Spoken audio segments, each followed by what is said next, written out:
Bonjour tout le monde, bienvenue à cette troisième capsule sur la gestion à distance. Aujourd'hui, je vous parle de la communication.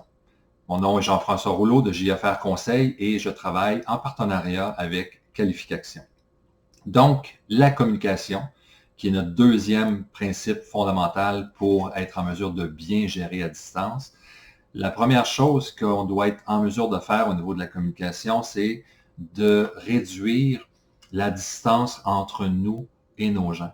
Donc, c'est très important d'avoir une communication qui est régulière, qui est sur une base quotidienne et même, je vous dirais, que ça fasse partie de la routine de gestion et ça va devenir la routine de vos gens également.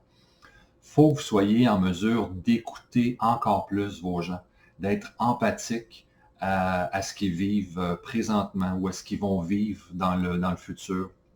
Donc, il faut être en mesure d'être attentif aux faits puis aux sentiments de nos gens. Une autre chose également qu'on peut faire, c'est de demander la participation des gens. Par exemple, lorsque vous êtes en réunion d'équipe, soit par vidéoconférence, soit par téléphone, vous pouvez demander à tous et chacun de participer.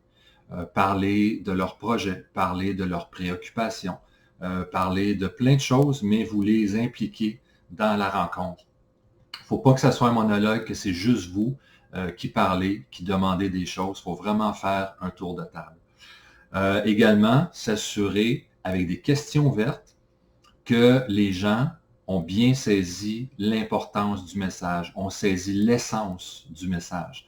Donc ça, c'est très important d'y aller avec des questions ouvertes pour s'assurer encore plus de leur compréhension. Parce que si vous quittez la rencontre et là, vous n'êtes pas au bureau, gardez ça en tête, ce qui veut dire que la personne va aller travailler sur quelque chose. Si sa compréhension est différente de la vôtre, lorsque vous allez vous revoir le lendemain, ça ne sera pas du tout ce à quoi vous vous attendiez. D'où l'importance de vraiment vous assurer de la compréhension de l'autre.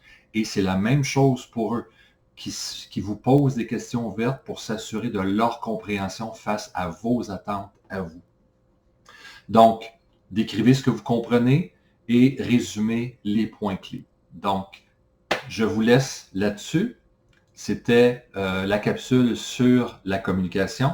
Demain, la quatrième et dernière capsule qui va porter sur votre visibilité. Je vous remercie beaucoup.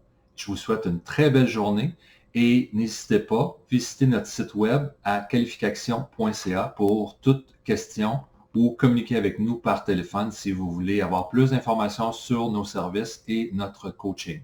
Merci encore une fois. Bonne journée.